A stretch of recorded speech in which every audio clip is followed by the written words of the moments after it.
प्यारे बच्चों, एसे-1 अर्धवार्षिक परीक्षा आप लोगों ने क्लास 11th अर्थशास्त्र का दे दिया है।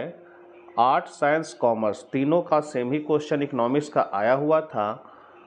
आप लोगों ने कितना सही किया कमेंट बॉक्स में बताइएगा। साथ ही जिन बच्चों ने एग्ज़ाम नहीं दिया अर्थात समान विद्यालय के बच्चों जिनका एसे-1 का एग्ज़ाम नहीं हुआ, वो इसे कॉपी में नोट कर ले, क्योंकि फाइनल परीक्षा के लिए यह महत्वपूर्ण क्वेश्चन है। ये जैक ने चूँकि ये क्वेश्चन छापा है तो ये आपके लिए महत्वपूर्ण है। थोड़ा सा इकोनॉमिक्स के साथ प्रॉब्लम है कि पढ़ाई कुछ और हुआ है, मतलब सिलेबस कुछ और है, क्वेश्चन कुछ और आ जाता है, इसमें बहुत कन्फ्यूजन है। पूरी जो क्वेश्चन है वो 12th क्लास में जो क्वेश्चन इस बार आया था एसे-1 का एग्जाम में 12th क्लास में, वही क्वेश्चन 11th क्लास में भी दे दिया है। सेम क्वेश्चन आ गया है। फिर भी जो क्वेश्चन आया मैं उसका आंसर करा देता हूं आप लोग को। आप लोगों ने कितना स्कोर किया कमेंट बॉक्स में बताइएगा। चैनल पर नए हैं तो जरूर सब्सक्राइब कर ले और अर्थशास्त्र के बच्चों को यह वीडियो शेयर कर दे। क्वेश्चन थोड़ा धुंधला आया था इसलिए हमने टाइप कर लिया है। तो यहाँ पहला क्वेश्चन आपका था, अर्थशास्त्र के अध्ययन को खाली स्थान में बांटा गया है। तो कितने भागों में बांटा गया है? तो उत्पादन, उपभोग और विनिमय है, उत्पादन, उपभोग और व्यापार है, विनिमय, उपभोग और वितरण है, उत्पादन, उपभोग और वितरण है। तो इसका जो करेक्ट आंसर होगा बच्चों वो आपका ए हो जाएगा, उत्पादन, उपभोग और विनिमय। दूसरा क्वेश्चन आपका आया था, अर्थशास्त्र जीवन के सामान्य कारोबार के संदर्भ में मनुष्य के अध्ययन से संबंधित है। यह कथन किस अर्थशास्त्री का? ये क्वेश्चन बहुत बार हम कराए हैं। ये कथन आपका अल्फ्रेड मार्शल का है। अल्फ्रेड मार्शल 1890 में अपना किताब लिखे थे प्रिंसिपल ऑफ इकोनॉमिक्स, उसी में ये कथन को कहा गया है। तीसरा है, निम्नलिखित कथनों में कौन से कथन सत्य है? तो आंकड़ा में केवल मात्रात्मक आंकड़ा का प्रयोग होता है। दूसरा कह रहा है सांख्यिकीय आंकड़ों को एकल मान में संक्षिप्त करने में सहायक है। तीसरा है सौंदर्य एक मात्रात्मक चर है।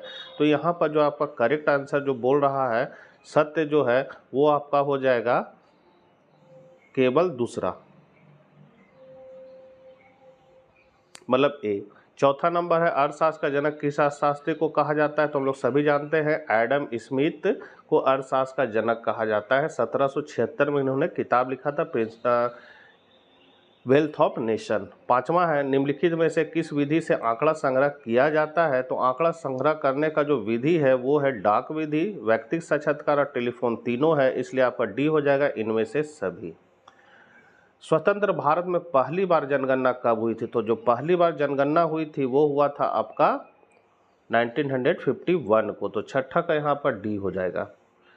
सर्वेक्षण किस संस्था के द्वारा प्रकाशित त्रिमासिक पत्रिका है? तो ये है आपका राष्ट्रीय प्रतिदर्श सर्वेक्षण संगठन।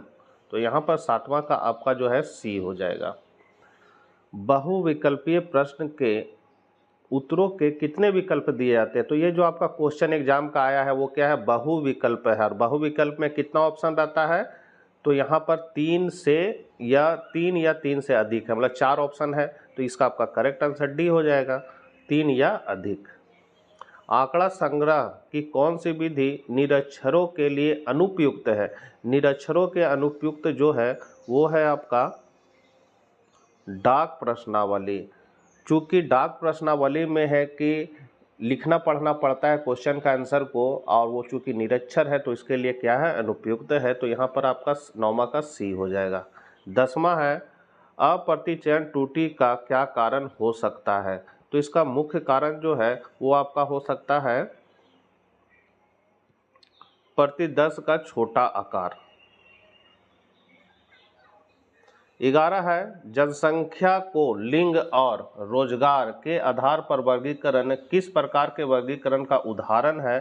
तो ये वर्गीकरण का आधार है आपका गुणात्मक। 12 नंबर है, वर्ग 60-70 का वर्ग अंतराल क्या होगा? तो वर्ग अंतराल पता करने के लिए इसको इसमें घटा दीजिए तो आपका आ जाएगा 10। 10 है आपका डी ऑप्शन में, तो 12 का आपका डी हो जाएगा। पारस का क्या अर्थ है? पारस हम लोग रेंज को कहते हैं और रेंज का फॉर्मूला होता है आर बराबर एल माइनस एस। आर बराबर क्या होता है? L minus S. एल हो गया अधिकतम, ये हो गया न्यूनतम, और इसके बीच क्या है? अंतर है, मतलब माइनस है। तो यहाँ पर सी ऑप्शन आपका करेक्ट हो जाएगा। निम्नलिखित में सतत चर का एक उदाहरण है। तो व्यक्ति की उम्र, व्यक्ति का वजन, मानव शरीर का तापमान और इनमें सभी। तो आपका हो जाएगा इनमें से सभी। वर्ष या माह आदि के आधार पर आंकड़ों का वर्गीकरण क्या कहलाता है? तो वर्ष या माह क्या है? काल है, समय है। तो समय मतलब कालानुक्रमिक कहलाएगा आपका। तो यहाँ पर 15 का डी हो जाएगा। 16 है, अपरिष्कृत आंकड़ा को सांख्यिकीय विश्लेषण के योग्य बनाने के लिए व्यवस्थित करने की प्रक्रिया को क्या कहा जाता है? तो इस प्रक्रिया को हम लोग कहेंगे आंकड़ा का वर्गीकरण। तो 16 का आपका यहाँ डी हो जाएगा। दंड आरेख की कितनी विमाएं होती है? तो इसकी एक विमा होती है, इसलिए 17 का ए हो जाएगा। 18 है आपका, किस प्रकार की बारंबारता आरेख को संचयी बारंबारता आरेख कहा जाता है? तो ये कहा जाता है तोरण को। तो 18 का ए हो जाएगा। 19 है, निम्नलिखित में किसकी गणना के लिए तोरण का प्रयोग किया जाता है? तो हम लोग माध्यिका की गणना के लिए तोरण का प्रयोग कर सकते हैं। तो यहाँ बी हो जाएगा। 20 है आपका, निम्नलिखित में कौन सा कथन सत्य है? तो आयत चित्र विविक्त चर के लिए खींचा जा सकता है। आयत चित्र 2 विमा होता है। आयत चित्र केवल सतत चर के लिए खींचा जा सकता है। आयत चित्र की सहायता से बहुलक की गणना की जा सकती है। तो यहाँ पर जो आपका करेक्ट आंसर हो जाएगा दूसरा, तीसरा और चौथा सही बात है। तो ये आपका बी ऑप्शन, आपका 20 का बी करेक्ट हो जाएगा।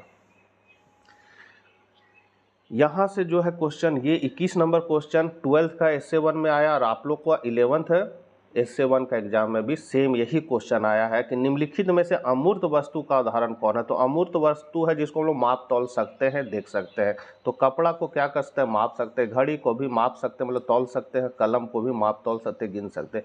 जबकि एक चिकित्सा की सेवा को हम लोग माप तौल नहीं सकते हैं। तो ये अमूर्त वस्तु क्या कहलाएगा? सी आपका कहलाएगा। तो 21 का सी हो जाएगा। 22 नंबर है, निम्नलिखित कथन और कारण के संदर्भ में कौन सी विकल्प सही है? तो यहाँ से बस सही बोल रहा है कि उत्पादन संभावना वक्र का आकार मूल बिंदु की ओर अवतल होता है। तो उत्पादन संभावना वक्र जो होता है कुछ इस प्रकार होता है, ठीक है। और ये है आपका मूल बिंदु। तो मूल बिंदु की ओर क्या है? अवतल है, मतलब धंसा हुआ है। इस तरह रहता तो इसको हम लोग कहते हैं मूल बिंदु की ओर उत्तल है, लेकिन ये क्या है? अवतल है, अवतल है। फिर है सीमांत अवसर लागत इसमें बढ़ती है। इसमें सीमांत अवसर लागत क्या होता है? बढ़ता है। तो यहाँ पर जो आपका करेक्ट आंसर होगा केवल ए सही है। ए और आर दोनों सही है तथा आर ए की व्याख्या करता है, यही आपका करेक्ट आंसर हो जाएगा। आर्थिक सिद्धांतों का अर्थव्यवस्था पर पड़ने वाले प्रभावों का मूल्यांकन का अध्ययन किया जाता है। ये क्वेश्चन भी आपका सेम आ गया, 12th में भी आया, 11th में आया। इसका आंसर हो जाएगा आपका सी, सकारात्मक अर्थशास्त्र में, आदर्शक अर्थशास्त्र में, मतलब ए और बी दोनों, मतलब सी हो जाएगा। मानव कल्याण से संबंधित अर्थशास्त्र की परिभाषा किस अर्थशास्त्री ने दी? तो जहां कल्याण संबंधी बात आ जाता है तो वहां नाम आता है अल्फ्रेड मार्शल का। तो यहां पर आपका 24 का हो जाएगा B, Alfred Marshall. Adam Smith ने धन संबंधी परिभाषा दी। रॉबिन्स ने मतलब बाजार संबंधी परिभाषा दी थी और नियोल रॉबिन्स ने आपका चयन संबंधी परिभाषा दी थी। तो आपका यहाँ कल्याण है, तो आपका 24 का बी हो जाएगा। 25 है, उपयोगिता का संबंध है। ये भी क्वेश्चन 12th में सेम आया था। तो उपयोगिता का संबंध है आवश्यकता की संतुष्टि से, मतलब जो वस्तु आपकी आवश्यकता को संतुष्ट कर दे उस वस्तु से आपको क्या मिले? उपयोगिता मिली। तो यहाँ 25 का सी हो जाएगा। 26 है, मार्शल के अनुसार उपयोगिता को किस इकाई में मापा जाता है? तो उपयोगिता को हम लोग यूटिल में मापते हैं। तो यहाँ 26 का ए हो जाएगा। 27 नंबर है आपका, निम्नलिखित कथन और कारण के संदर्भ में कौन सा विकल्प सही? ये भी क्वेश्चन 12th में सेम आ गया था। इसमें आपका है मांग वक्र की ढाल ऋणात्मक होती है। तो हम लोग मांग वक्र को खींच लेते हैं। ये है जो क्या है, ऊपर से नीचे गिर रही, ऋणात्मक होती है, ठीक है। वस्तु के उपभोग में सीमांत उपयोगिता ह्रास नियम लागू होता है। तो सीमांत उपयोगिता ह्रास नियम के कारण भी मांग वक्र नीचे की ओर गिरती है। तो यहाँ पर आपका बी आंसर हो जाएगा। ए और आर दोनों सही है और आर ए की व्याख्या करता है। तो आपका 27 का हो जाएगा बी। 28 है आपका, निम्नलिखित में से उदासीन वक्र विश्लेषण की एक मान्यता कौन नहीं है? तो यहाँ नहीं पूछ रहा है। तो ये भी क्वेश्चन 12th क्लास में आया था। इसका सही आंसर हो जाएगा सी, उपयोगिता को गिनती की संख्या में मापा जा सकता है। ये इसका नहीं है मान्यता। ये किसका मान्यता है? ये है क्रमवाचक सॉरी ये है गणनावाचक उपयोगिता विश्लेषण की, जिसको मार्शल ने दिया था, और जो उदासीन वक्र विश्लेषण है उसको हिक्स ने दिया है। उसके सिद्धांत को हम लोग क्रमवाचक उपयोगिता विश्लेषण करते हैं, और उसमें हम लोग गिनती में नहीं कर सकते, इसको हम लोग रैंकिंग में कर सकते हैं, फर्स्ट सेकेंड थर्ड फोर्थ इस तरह माप सकते हैं। इसीलिए ये आपका करेक्ट आंसर हो जाएगा सी। 29 है, निम्नलिखित में से पूरक वस्तुओं का एक युग्म कौन सा है? ये भी 12th में सेम क्वेश्चन आ गया था। इसका सही आंसर है मोबाइल फ़ोन और सिम, मतलब सिम मोबाइल में नहीं रहेगा तो मोबाइल का यूज हम नहीं कर पाएंगे बढ़िया से, तो यहाँ पर आपका हो जाएगा 29 का सी। पूरक वस्तु मतलब होता है एक और दोनों एक दूसरे को मिलाकर काम किया जाए, तो वो है पूरक वस्तु। चाय नहीं मिलेगा तो कॉफ़ी पी लेंगे, कॉफ़ी नहीं मिलेगा चाय पी लेंगे, तो ये नहीं हो सकता है। रसगुल्ला गुलाब जामुन दोनों है, एक नहीं मिला तो दूसरा से काम चला सकते हैं, लेकिन सिम और मोबाइल फ़ोन एक साथ नहीं मिलेगा तो काम नहीं चलेगा, इसलिए आपका हो जाएगा पूरक वस्तु सी। 30 है, निम्नलिखित में से किस वस्तु की मांग लोचदार हो सकती है? तो लोचदार जो हो सकती है वो है रेफ्रिजरेटर। लोचदार मतलब होता है कि उसका मूल्य में अगर थोड़ा सा वृद्धि कर दे तो मांग घट सकता है, मांग में मूल्य में थोड़ा सा कमी करे तो उसका मांग बढ़ने लगेगा, तो उसको हम लोग कहते हैं लोचदार वस्तु। निम्नलिखित में किस वक्र की प्रवणता ऋणात्मक होती है? ये भी क्वेश्चन सेम 12th क्लास में आया है, तो इसका सही आंसर हो जाएगा सीमांत उपयोगिता भी ऋणात्मक है, बजट रेखा ऋणात्मक है, उदासीन वक्र ऋणात्मक है, तो यहाँ पर डी करेक्ट हो जाएगा इनमें से सभी। ये भी क्वेश्चन सेम आया था, निम्नलिखित रेखा चित्र में उपभोक्ता संतुलन बिंदु कौन सा है? तो संतुलन कहाँ होता है? तो हिक्स के अनुसार जहाँ पर बजट रेखा को उदासीन वक्र स्पर्श करता है उस बिंदु को हम लोग संतुलन बिंदु कहते हैं। तो स्पर्श कौन बिंदु पर कर रहा है बच्चों? तो क्यू बिंदु पर कर रहा है, तो आपका करेक्ट आंसर क्यू हो जाएगा। क्यू कहाँ है ऑप्शन में? तो क्यू है आपका डी में, तो आपका करेक्ट आंसर डी हो जाएगा। 33 नंबर है आपका, मांग की कीमत लोच किस प्रकार का कथन है? सेम क्वेश्चन 12th क्लास वाला है बच्चों, तो ये आपका हो जाएगा मात्रात्मक कथन ए। उस वस्तु की मांग क्या होगी यदि वस्तु की कीमत में परिवर्तन का उपभोक्ता के व्यय पर कोई प्रभाव नहीं होता है? तो यहाँ पर 34 का आपका करेक्ट आंसर हो जाएगा, कोई प्रभाव नहीं होगा, तो ये हो जाएगा आपका बेलोचदार। देखिए ये है आपका कीमत। मान ले कीमत अगर बढ़ गया यहाँ तक आ गया तो भी आप लोग उतना ही व्यय करिएगा, उतना ही मात्रा खरीदिएगा वस्तु। कीमत अगर नीचे आ गया यहाँ से यहीं तक है तो भी उतना ही, मतलब कोई प्रभाव नहीं पड़ रहा है। तो यहाँ पर क्या कर रहा है, उस वस्तु की मांग क्या होगी यदि वस्तु की कीमत में परिवर्तन का उपभोक्ता के व्यय पर कोई प्रभाव नहीं होता है, मतलब मूल्य बढ़े चाहे घटे उसका व्यय पर कोई प्रभाव नहीं पड़ा, जितना वो व्यय कर रहा है उतना ही करेगा, तो वो हो जाएगा आपका बेलोचदार। तो यहाँ पर आपका करेक्ट आंसर हो जाएगा 34 का डी, 34 का हो जाएगा डी।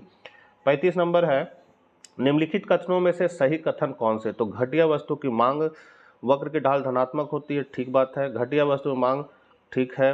गिफन वस्तु में मांग धनात्मक होती है, समान। तो इसमें कौन कथन सही कथन है? तो सही कथन है आपका बच्चों पहला दूसरा तीसरा सही कथन है, तो यहाँ पर सही है आपका ए हो जाएगा, 35 का ए। 36 है, एक उत्पादन फलन, उत्पादन किसका फलन था? सेम 12th में भी आया था, उत्पत्ति के साधनों का फलन होता है। 36 का यहाँ सी हो जाएगा। रोहित दो साधन श्रम और पूंजी की सहायता से पंखे का उत्पादन करता है। जब वह श्रम और पूंजी दोनों को 3 गुना बढ़ाता है तब पंखे के उत्पादन में 4 गुने में वृद्धि हो जाती है। रोहित के द्वारा अपनाए गए उत्पादन फलन क्या प्रदर्शित करता है? तो जिस अनुपात में हम साधन को बढ़ाएंगे उत्पादन उससे अधिक अनुपात में बढ़ जाएगा, तो इसको हम लोग पैमाने का वृद्धिमान प्रतिफल या वर्धमान प्रतिफल कहते हैं। तो यहाँ पर 37 का बी हो जाएगा। और जिस अनुपात में हम साधन को बढ़ा रहे उत्पादन उसी अनुपात में बढ़ेगा तो उसको स्थिर प्रतिफल कहेंगे, और अगर घट गया साधन का तो ह्रासमान प्रतिफल होगा। तो यहाँ 3 गुना बढ़ा रहा है और ये बढ़ जा रहा है 4 गुना, तो यहाँ हो जाएगा वर्धमान प्रतिफल, आपका 37 का बी हो जाएगा। 38 नंबर है, अल्पकालीन उत्पादन फलन का संबंध है। तो अल्पकालीन उत्पादन फलन का संबंध है साधन के प्रतिफल से और परिवर्तनशील अनुपात के नियम से। तो आपका करेक्ट आंसर हो जाएगा डी, बी और सी दोनों। 39 नंबर है, सम उत्पाद वक्र का प्रत्येक बिंदु क्या प्रदर्शित करता है? तो ये दो साधनों का संयोग को प्रदर्शित करता है, मतलब दो साधनों के संयोग से जो उत्पादन होगा उसी को उत्पादन संभावना वक्र दर्शाता है। उत्पादन संभावना वक्र कुछ इस तरह रहता है जिसको हम लोग कहेंगे आइसोकॉन्ड कर्व। इधर हम लोग श्रम को लेते, इधर पूंजी लेते, तो इधर और इधर क्या दिखा रहे हैं? हम लोग साधन को दिखा रहे हैं, और साधनों के संयोग को हम लोग उत्पादन संभावना प्रदर्शित करता है, तो यहाँ सी हो जाएगा। और लास्ट क्वेश्चन है आपका बच्चों, किसी परवर्ती साधन का कुल उत्पादन अधिकतम कब होता है? तो जब अधिकतम, जब सीमांत उत्पादन शून्य हो जाएगा तो आपका कुल उत्पाद जो है वो अधिकतम हो जाएगा। तो यहाँ पर 40 का ए हो जाएगा। तो बच्चों आप लोगों ने कितना स्कोर किया कमेंट बॉक्स में जरूर बताइएगा। साथ ही इसको कॉपी में नोट कर लीजिए, फाइनल एग्जाम के लिए महत्वपूर्ण है। जो बच्चे एग्जाम दे लिए उसके लिए भी और जो बच्चे एग्जाम नहीं दिए उसके लिए भी। तो चलिए आप लोगों को बहुत बहुत शुभकामनाएं। आप लोग अच्छा करिएगा। मिलते हैं नेक्स्ट वीडियो के साथ। जय हिंद, जय भारत।